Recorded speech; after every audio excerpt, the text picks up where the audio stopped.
यशोमती मैया के नंद लाला। कौन है आप? मुझे आपसे भय लग रहा है। आप मेरे भैया नहीं हो सकते। सही कहा तूने। जो मेरे विनाश को जन्म दे उस कुल घातिनी से मेरा कोई संबंध नहीं। महाराज, रक्त के संबंध क्रोध की अग्नि में मत झुलसाइए। जिस बहन को आपने बचपन से आज तक इतना प्रेम दिया, क्या वो आपके विरुद्ध किसी षड्यंत्र में सहायक हो सकती है? भला हमारी संतान आपका विनाश क्यों करेगी? अपनी नवविवाहित बहन पर कृपा कीजिए महाराज। अपने पुरुषार्थ से आपने कितने असुरों को युद्ध में पराजित किया है।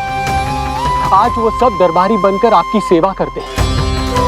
हे महापराक्रमी कंस, यदि वो मायावी असुर आपको हानि नहीं पहुंचा पाए तो ये आपकी बहन आपका क्या बिगाड़ सकती है? दया कीजिए महाराज, दया कीजिए। आप बीच में मत पड़िए कुंवर जी। सुना नहीं क्या? इसकी 8वीं संतान मेरा वध करेगी। जब मां ही नहीं बचेगी तो 8वीं संतान के जन्म का तो प्रश्न ही नहीं उठता। यदि ऐसा है तो आप मुझे मार दीजिए। जब मैं ही जीवित नहीं रहूंगा तो देवकी की संतान होने की संभावना ही समाप्त हो जाएगी। अपने बहनोई की हत्या का पाप मैं नहीं कर सकता। और बहन की हत्या का पाप कर सकते हैं? जिसे जीवन भर प्रेम दिया है उसके प्राण लेने का अधिकार है मुझे। प्रिय भैया, यदि आपको इस विषय में इतना संदेह है तो आप हमारी 8वीं संतान के प्राण ले लीजिएगा। बल्कि 8वीं संतान ही क्यों, उसका जन्म होने तक हमारी सभी संतानों का वध आप स्वयं अपने हाथों से कर लीजिए। स्वामी! हे मथुराधिपति, मेरी पत्नी को प्राण दान दे दीजिए। मैं महाराज शूरसेन का पुत्र वसुदेव आपको वचन देता हूं, अपनी 8 संतानों को जन्म लेते ही स्वयं आपके सामने प्रस्तुत करूंगा। अपनी 8 संतानों को जन्म लेते ही स्वयं आपके सामने प्रस्तुत करूंगा।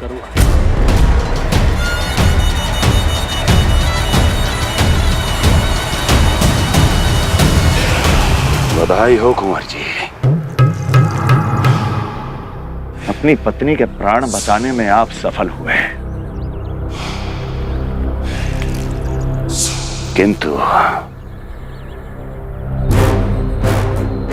आपकी संतानें इतनी भाग्यशाली नहीं होंगी। वचन स्मरण रहे।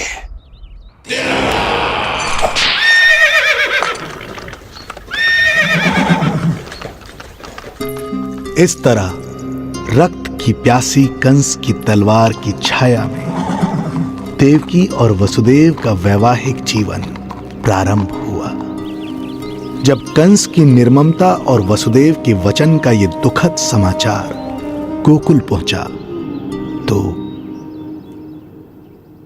हे नारायण, अर्थात राजा वसुदेव यदि कंस के सामने गिड़गिड़ाते नहीं तो रानी देवकी के प्राण चले जाते। हाँ नंदराज, और अब वो दोनों कंस के महल में हैं, किंतु वो महल भी उनके लिए किसी बंदीगृह से कम नहीं है।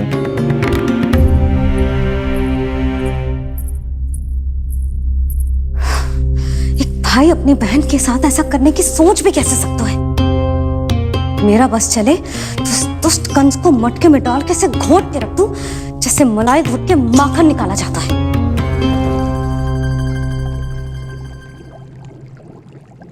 ना, माखन ना, जे कंस तो कीड़ा है। इसे तो पटक पटक के ऐसे मारना चाहिए जैसे कीड़ा निकालने के लिए धान के गट्ठर को पटका जाता है।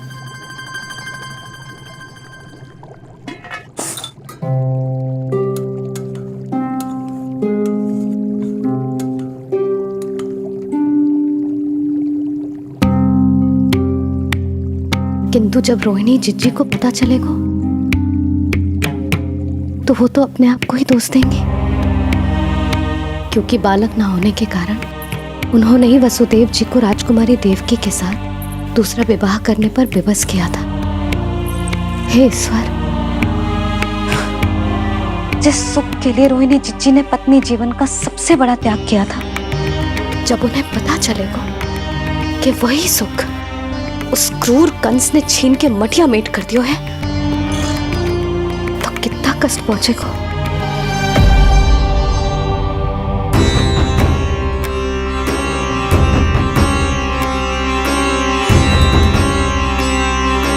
रोहिणी जीजी,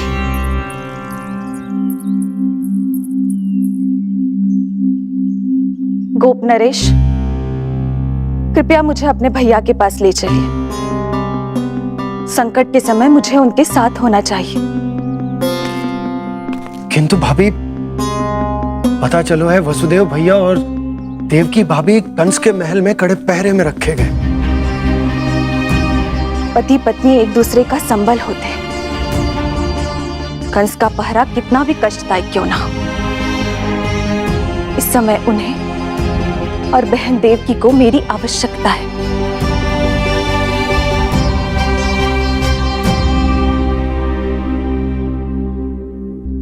ये मेरी विवशता है कि यादव कुलदीपक होकर भी आपको इस महल में बंदियों की तरह रहना पड़ रहा है,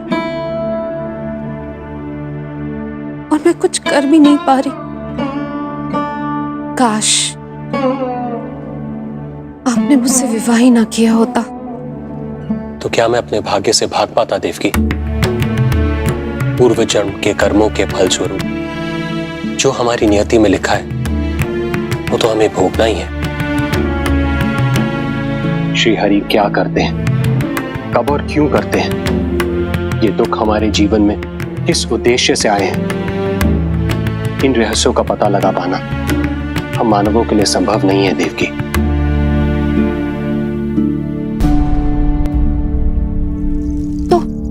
तो फिर चलिए यहां से भाग चलते हैं, कहीं ऐसे स्थान पर जहां भैया की छाया भी हम पर ना पड़ सके।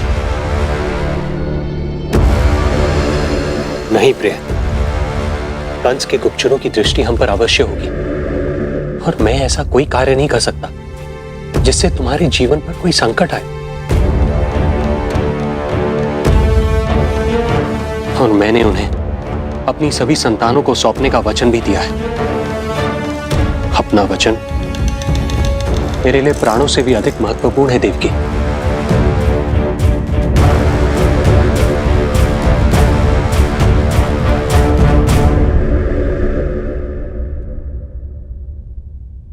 राजन, राजकुमारी, गोकुल से रानी रोहिणी और गोपराज नंद पधारे हैं।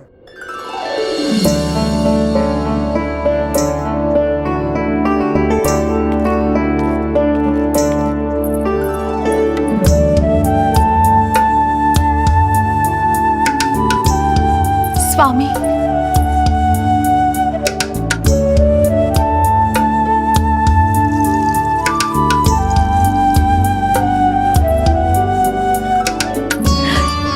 बहन, दीदी,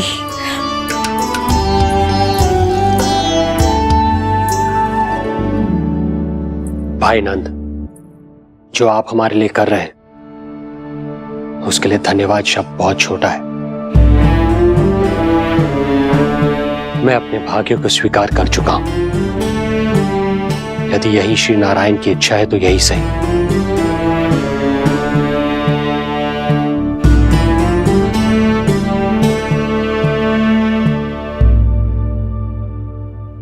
भाई नंद, इस समय मथुरा का वातावरण अनुकूल नहीं है, आपको जाना चाहिए। यशोदा भाभी भी चिंतित हो रही होंगी, उनसे कहिएगा हम यहां सुरक्षित हैं अभी तक।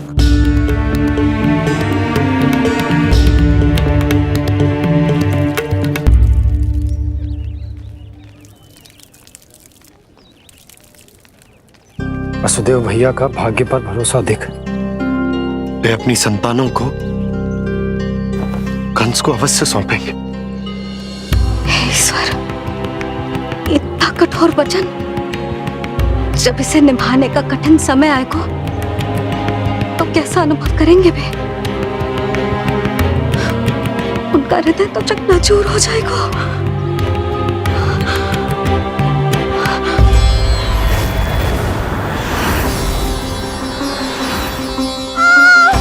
सब्र से सब ठीक हो जाएगा। देवकी, मैं महाराज शूरसेन का पुत्र वसुदेव आपको वचन देता हूं, अपनी 8 संतानों को जन्म देते ही स्वयं आपके सामने प्रस्तुत करूंगा।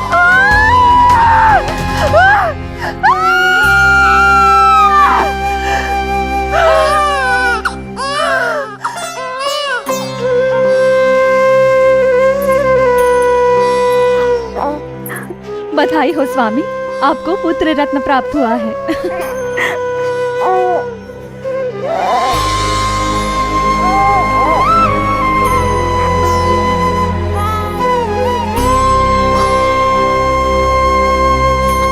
महाराज को पता चला तो क्या होगा?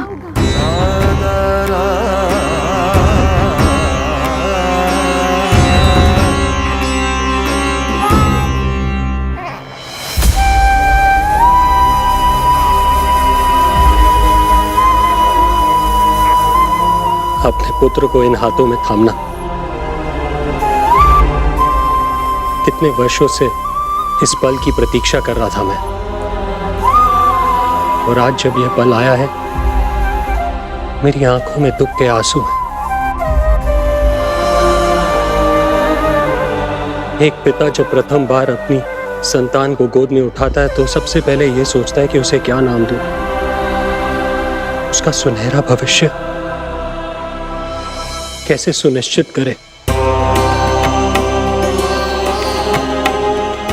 किंतु मैं वो भाग्यहीन पिता हूं जो अपने पुत्र का भविष्य मृत्यु के अंधकार में डुबोने जा रहा है। मैं इसे नाम देकर क्या करूंगा?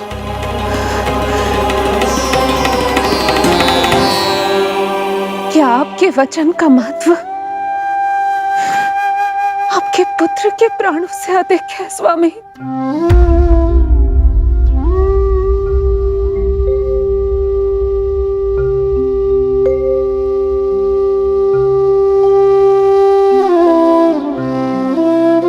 श्री नारायण का दूसरा नाम सत्य होता है देवकी। तुम ही कहो, मैं श्री नारायण से विमुख कैसे हो जाऊं? मुझे अपना वचन निभाना ही होगा। हृदय के टुकड़े टुकड़े क्यों ना हो जाए, मुझे इसे कंस तक ले जाना ही होगा।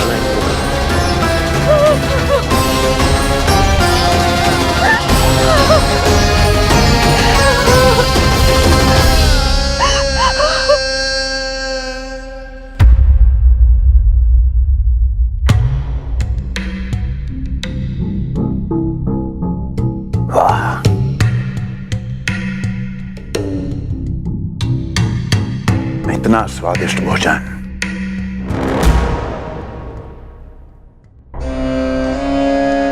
किसी विशेष इच्छा की पूर्ति के लिए मुझे सम्मोहित तो नहीं करना चाहती?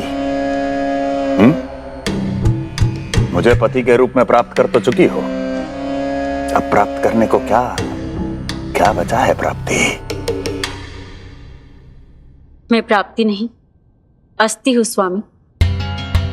प्राप्ति तो छुई मुई बनकर वहां खड़ी है। आप सदैव अपने विषय में ही सोचते हैं, कभी मेरे ओर भी निहारा कीजिए, तभी तो मेरा नाम सही से स्मरण होगा आपको। मैं अपने विषय में ही सोचता हूं, तभी तो 10 दिशाओं में मेरे नाम का डंका बजता है, मेरे साम्राज्य का विस्तार होता है, तभी तो मेरा अस्तित्व है। अस्थि स्मरण रहे, तुम हो क्योंकि मैं हूं।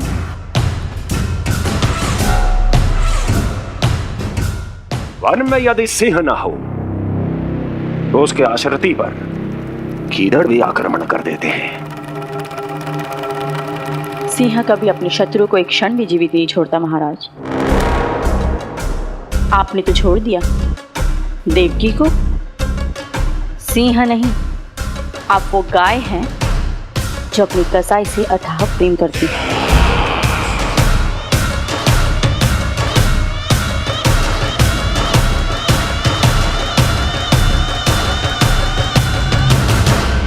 सभी संतानों को जन्म लेते ही मेरे पास लेकर आएगा, ये वचन दिया है वसुदेव ने मुझे। तो फिर आया क्यों नहीं महाराज? प्रथम शिशु का जन्म तो हो चुका है।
पिछड़े कुल के यादव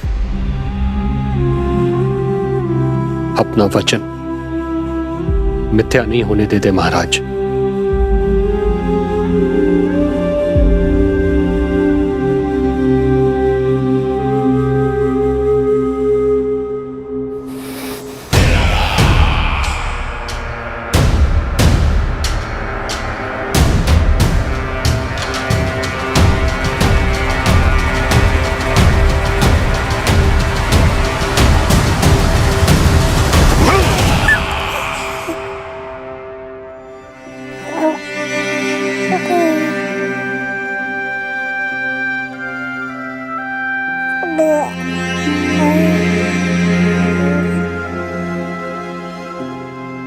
ये देवकी का पुत्र है, मेरी बहन जो मुझे प्रिय हुआ करती थी, उसका प्रथम पुत्र है ये, मेरा प्रथम भांजा।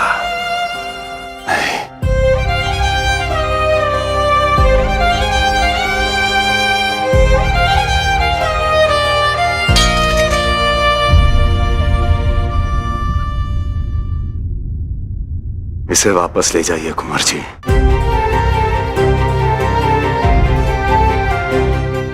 देवकी की प्रथम संतान से मुझे कोई संकट नहीं।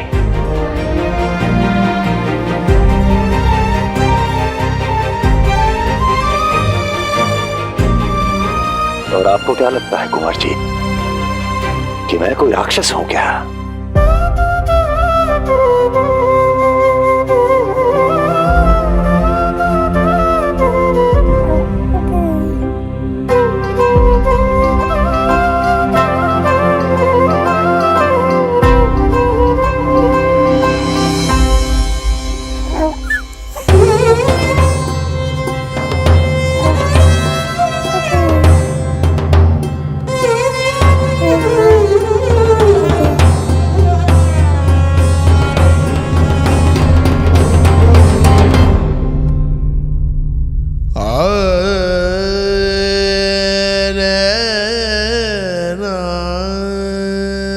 तो उसे अपनी गोद पे भी नहीं उठा पाई थी दीदी।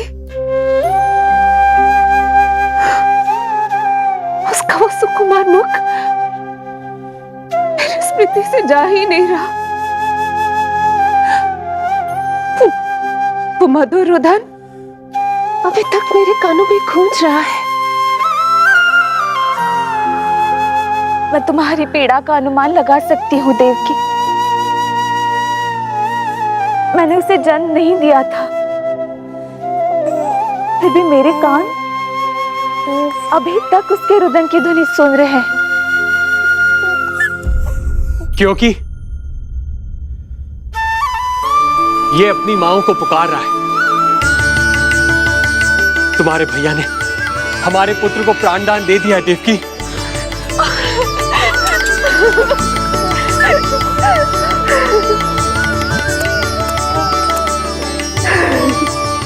स्वामी, अब अपने पुत्र का नामकरण कीजिए। इसे ऐसा नाम दीजिए कि इसका भविष्य यश और कीर्ति से परिपूर्ण हो। कीर्तिमान कीर्तिमान होगा इसका नाम।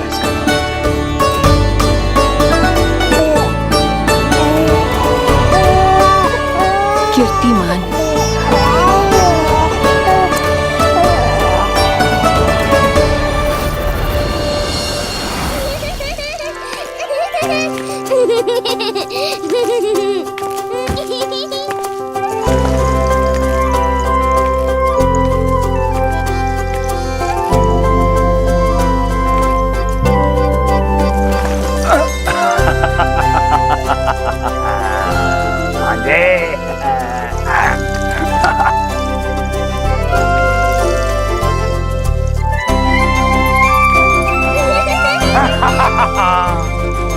भांजे भांजे, मामा से बचना असंभव है। मामा जी, आपकी भुजाओं में कितना बल है, मुझे पीड़ा हो रही है। मेरा दूसरा हाथ पकड़ लीजिए। तुझे पीड़ा हो रही है? ये ले।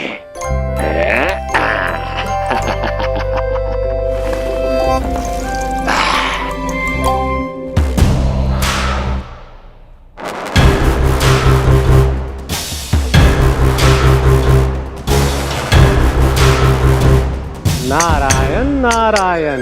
मामा जी मूर्ख बन गए, मामा जी मूर्ख बन गए, मामा जी मूर्ख बन गए। इतना दुस्साहस! जा खेल। अब मामा जो है देवर्षि के साथ मंत्रणा करेंगे। जा खेल। क्योंकि अत्यंत महत्वपूर्ण ना हो तो देवर्षि हमारे द्वार पर आने का कष्ट नहीं उठाएंगे।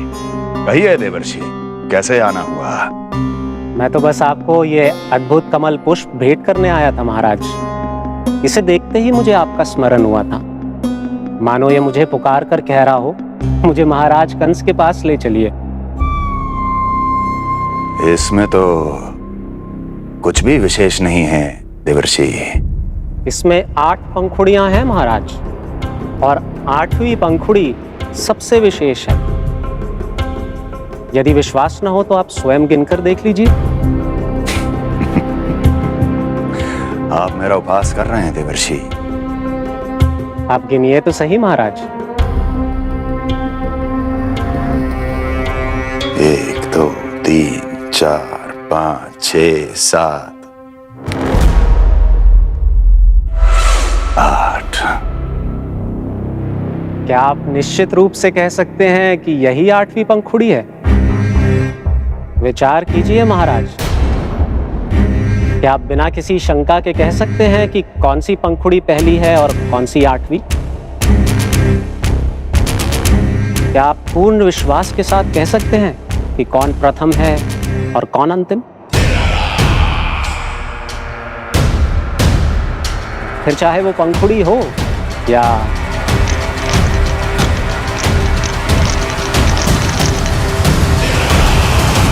सावधान करने के लिए धन्यवाद देवर्षि।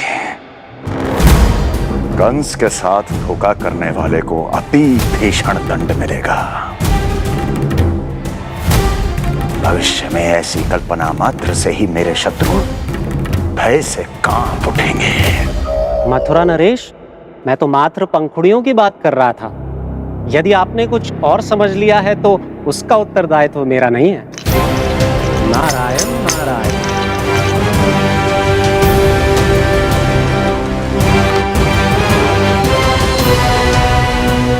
विचार कीजिए महाराज। क्या आप बिना किसी शंका के कह सकते हैं कि कौन सी पंखुड़ी पहली है और कौन सी आठवीं? क्या आप पूर्ण विश्वास के साथ कह सकते हैं कि कौन प्रथम है और कौन अंतिम? फिर चाहे वो पंखुड़ी हो या... मामा जी मूर्ख बन गए, मामा जी मूर्ख बन गए, मामा जी मूर्ख बन गए, मामा जी मूर्ख बन गए।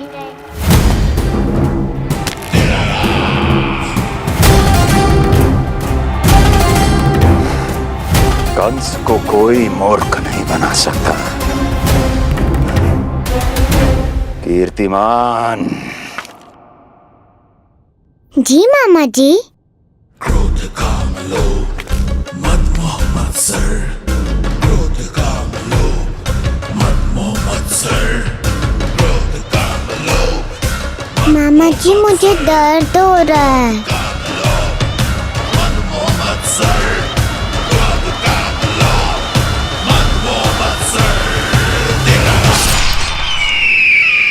स्वामी, ये कीर्तिमान के लिए कैसा लग रहा है? ये लीजिए स्वामी।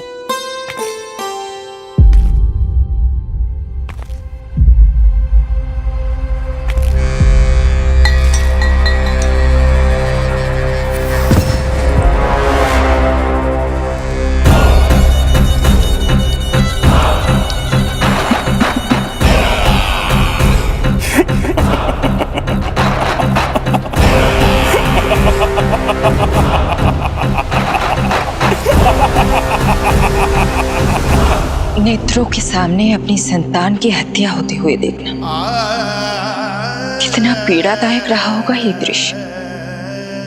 किंतु प्रभु, यदि देवर्षि नारद कंस के हृदय में संदेह का बीज न बोते तो कंस ऐसा कभी नहीं करता। तो फिर उसे उकसाए ही क्यों देवर्षि ने? आप भूल गए देवराज, समस्त संसार में जो भी होता है मेरी इच्छा अनुसार ही होता है।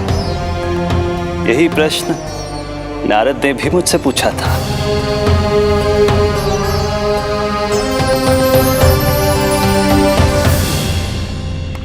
नारायण नारायण।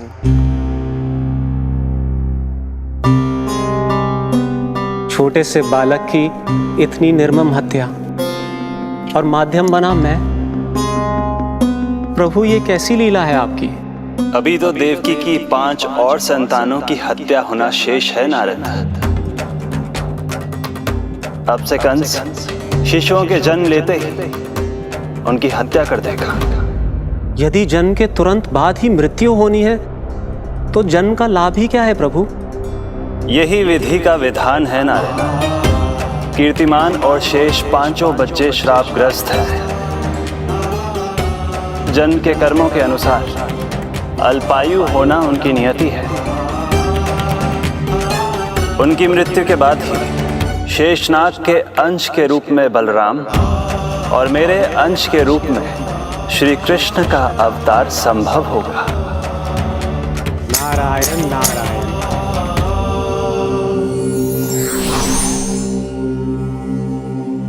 देवकी के पुत्र एक के बाद एक जन्म लेते रहे और उनकी हत्या कर कंस अपने पापों की संख्या में वृद्धि करता रहा। नहीं! मत मारो! मेरा पुत्र! मेरा पुत्र!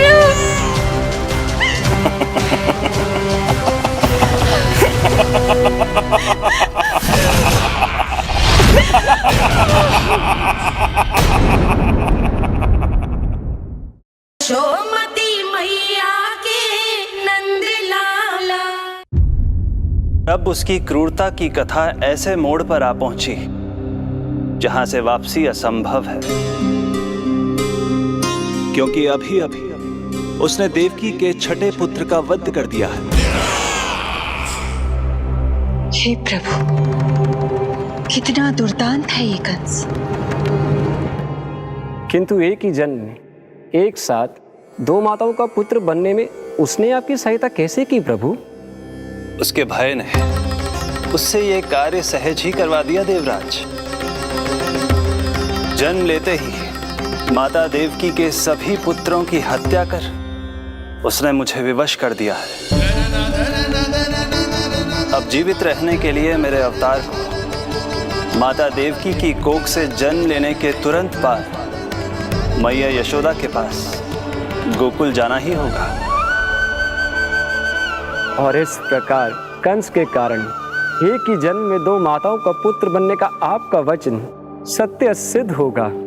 आपकी लीला अपरंपार है प्रभु। आप सब अब निश्चिंत होकर जाइए। मेरे अवतार के जन्म होने की घड़ी अब निकट ही है। हम धन्य हुए प्रभु। हम धन्य हुए प्रभु।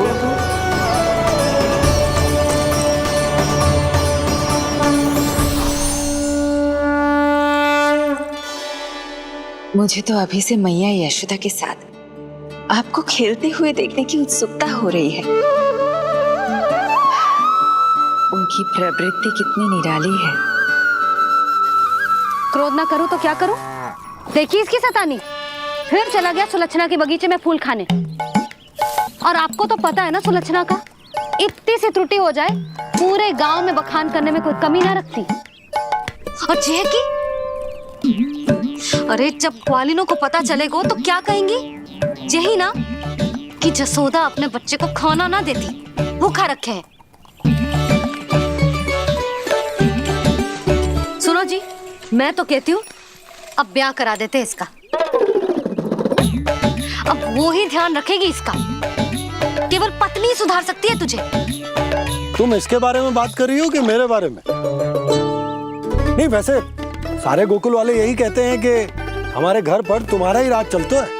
हे नारायण, ये परिहास की बात है क्या? मैं इतना दबा के रखती हूँ क्या आपको? यशोदा, हास की बात थी। रामू के कारण मुंह से निकल गई। तुझसे तो मैं बात ही ना करूंगी। कर अपने मन की।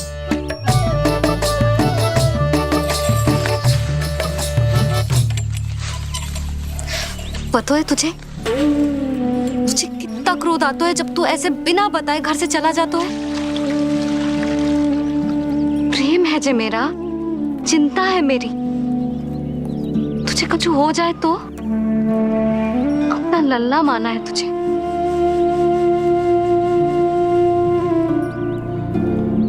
मेरे भाग्य में तो आमन्ना लिखो ही ना है।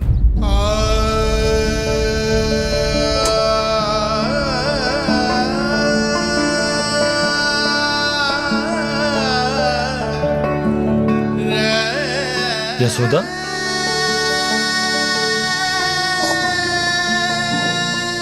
आपको पता है जब मैं छोटी थी इसके जैसी चंचल थी। गांव वाले कहते थे एक बार बड़ी हो जाएगी अपने आप ठहराव आ जाएगा। ना आयो। फिर बड़े बूढ़े कहने लगे चिंता की कछु बात ना है, एक बार शादी हो जाएगी सब ठीक हो जाएगा। ना हुआ। फिर सबन ने कही एक बार बालक हो जाने दो, गोद भर जाएगी अपने आप परिपक्व हो जाएगी। पर गोद तो भरी ना मेरी। बालक तो हुआ ही ना। उस पर जब जे भी भाग जाता है तो मुझे रह रह के यही स्मरण होता है कि कमी मुझ में ही है। मैं ही किसी बात का ध्यान न रख पाती। संभव है यही कारण से नारायण ने बालक ना दियो मुझे। यदि देते तो बहुत बुरी मैया बनती मैं। यशोदा, क्या होगा तुम्हें? कहाँ की बात कहाँ लेकर जा रही हो तुम?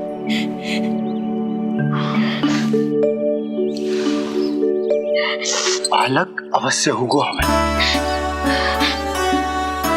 और बहुत अच्छी मैया बनोगी तुम। बस नारायण सही समय की प्रतीक्षा कर रहे हैं। मेरी तो ना सुन रहे बे। आप ही कह दियो उनसे, अब और प्रतीक्षा ना होगी मुझसे।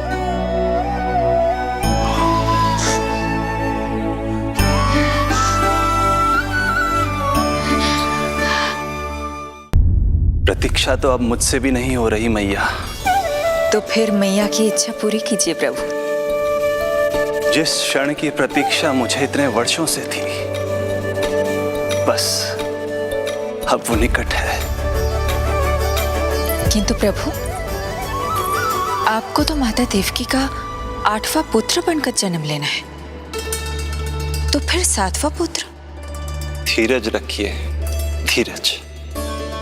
आपको तो ज्ञात ही है, मेरे यहाँ देर है, अंधेर नहीं। मैं यहाँ तुम दोनों पर आश्रित हूँ यशोदा। भोजन, सुरक्षा, परिवार का अपनापन सब कुछ दिया है तुमने मुझे,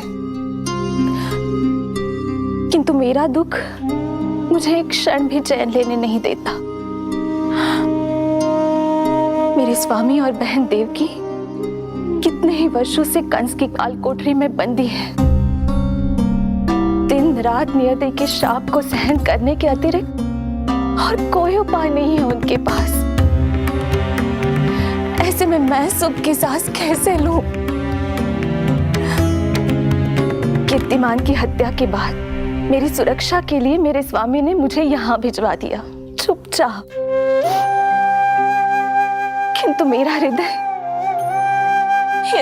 तो वही छूट गया यशोदा। इससे तो अच्छा होता कि मैं भी उसी कारागार में होती, मेरे स्वामी और बहन देवकी का दुख तो साझा कर पाती। अपनी 6 संतानों को कंस के हाथों मृत्यु के गोद में जाते देखा है उन्होंने। अब तो मुझे उस क्षण की कल्पना से भी डर लगने लगा है, जब देवकी अपने 7वें पुत्र को अपने गर्भ में धारण करेगी।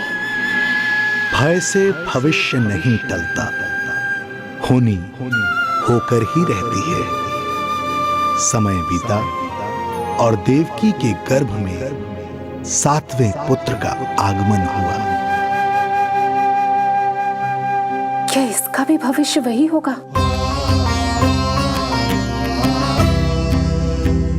जिसके भाइयों का हुआ था? इस बंदी गृह की दीवारें, प्रत्येक ईंट, प्रत्येक पत्थर, यहां तक कि यहां की वायु भी उस कंस की बंदी है। अब तक तो उसे सूचना भी मिल चुकी होगी। वो निर्दयी, क्रूर प्रतीक्षा कर रहा होगा कि कब तुम्हें प्रसव हो और कब उसकी तलवार हमारे नन्हे शिशु, हमारी 7वीं संतान का रक्त पिए।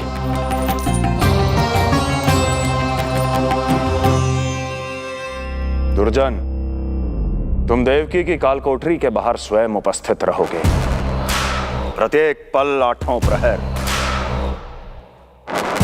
जैसे ही शिशु पहली श्वास ले, तुम मुझे सूचित करोगे। अवश्य महाराज, आज्ञा दें।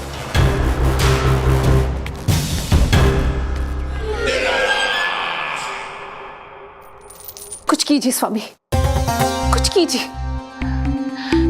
मैं नहीं चाहती कि ये अपनी प्रथम श्वास इस बंदी गृह में ले। देवकी, विवशता से मेरा कलेजा भी फटा जा रहा है, किंतु इस काल कोठरी में बंद मैं कर ही क्या सकता हूं? किंतु इस सृष्टि के पालनहार, जगत के नियंता श्री हरि तो कर सकते हैं, तो फिर क्यों नहीं करते वो कुछ ऐसा कि कम से कम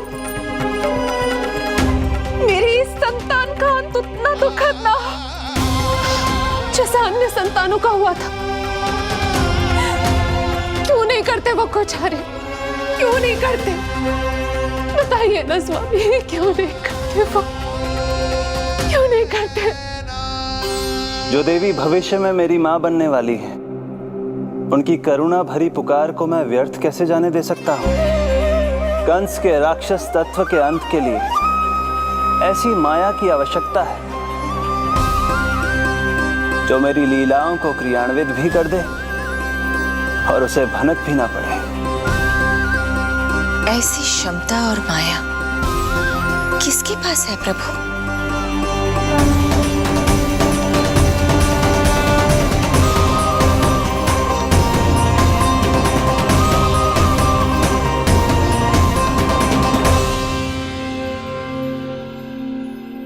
ओम नमो आकर्षणी ज्वाला मालिनी, ओम नमो भगवती क्लेशनाशिनी।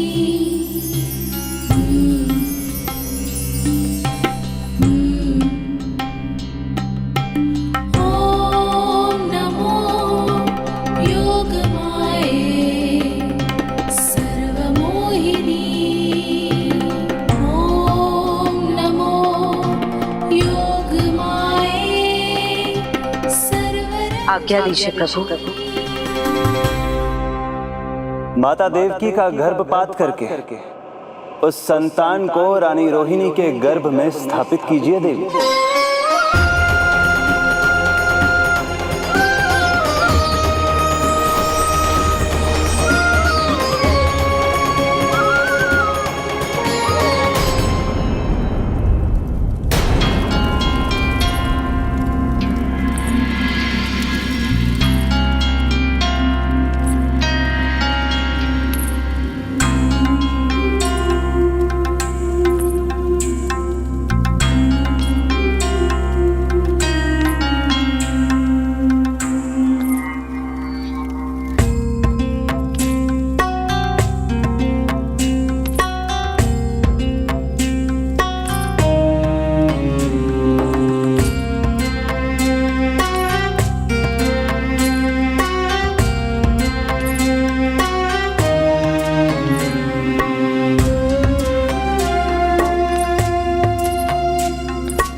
योग माया ने अपना कार्य पूर्ण किया।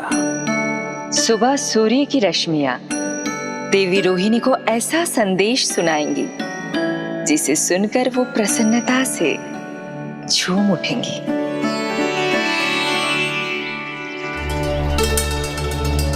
यादव कुल के नए राजकुमार के आगमन पर बहुत बहुत शुभकामनाएं रानी।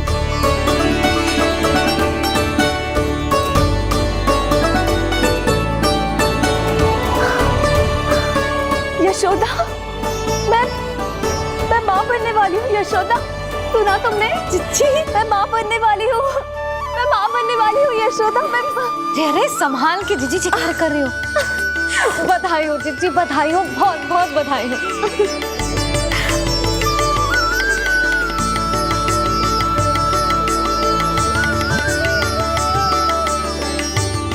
विधि का विधान भी विचित्र होता है।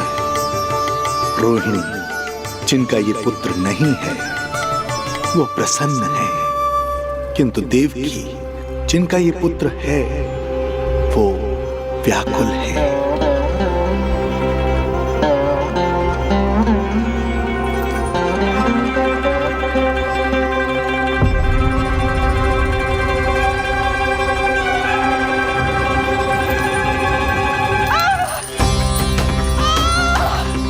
क्या हुआ देवकी?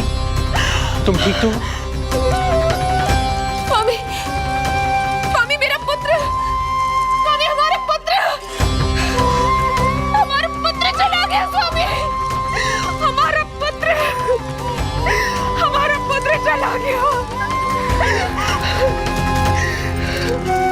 धीरज धरो देवकी, संभव है यही श्री हरि की इच्छा हो। किंतु मैंने उनसे ये तो नहीं मांगा था ना स्वामी। मैंने कहा था हमारा पुत्र यहाँ श्वास न ले, इसका ये अर्थ नहीं था। क्यों किया नारायण ने ऐसा? क्यों किया?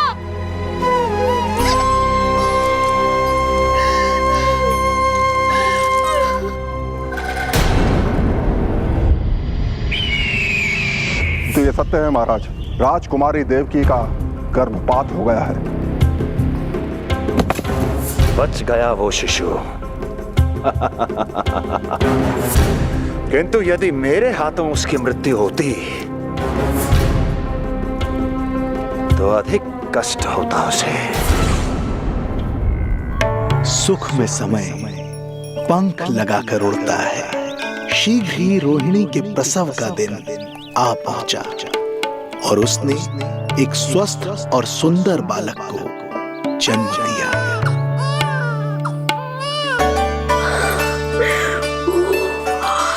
लो जिज्जी, संभालो अपने लल्ला को, जी भर के निहार लो इसे।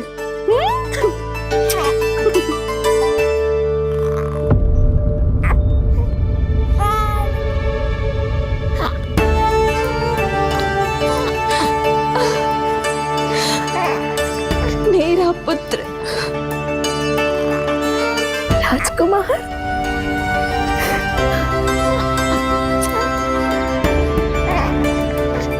अच्छा जीजी, मैं तनिक इनको भी सूचना देकर आती हूँ।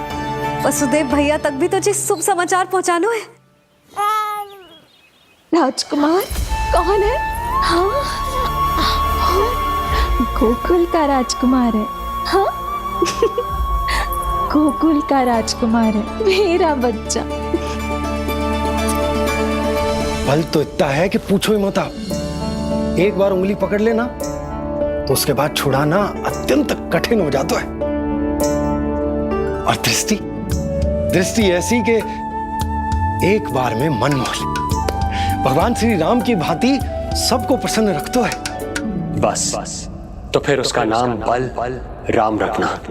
तो फिर उसका नाम बल राम रखना। देवकी, बधाई हो, तुम छोटी मां बन गई। भैया, आप दोनों कछु चिंता न करियो। बलराम का लालन पालन मेरा उत्तरदायित्व है। उसे कछु कमी ना होने दूंगा मैं।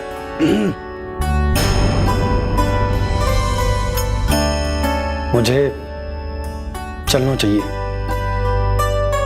कितने वर्षों बाद तुम्हारे कारण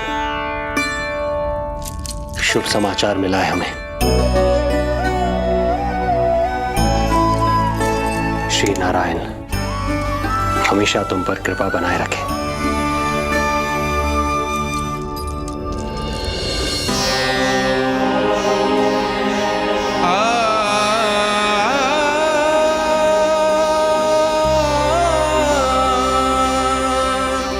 आपको बहुत बहुत बधाई हो स्वामी।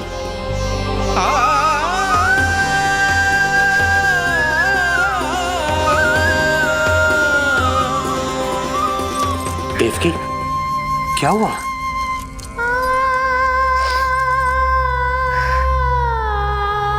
कुछ नहीं।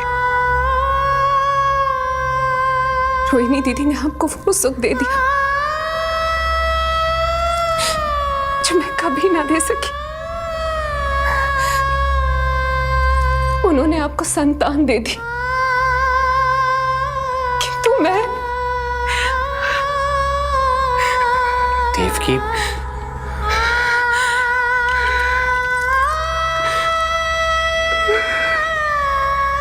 इस समय जो व्यथा माता देवकी की है, वही पीड़ा माता यशोदा की भी है। माता देवकी की ममता अपनी सभी संतानों को खोने की वेदना से त्रस्त है, तो माता यशोदा की ममता संतान ना होने के संताप में झुलस रही है। सत्य कहा देवी, मुझे आभास हो रहा है मैया यशोदा का हृदय मुझे अपनी गोद में खिलाने के लिए कितना व्याकुल है। सच्ची श्रीहरि, सच्ची मैं प्रसन्न हूं मैं कि आपके आशीर्वाद से रोहिणी जी को इतना प्यारा लल्ला हुआ है। पर मुझसे क्या त्रुटि हुई नारायण? मुझे क्यों न दियो आपने लल्ला? मुझसे क्या त्रुटि हुई नारायण? मुझे क्यों न दियो आपने लल्ला?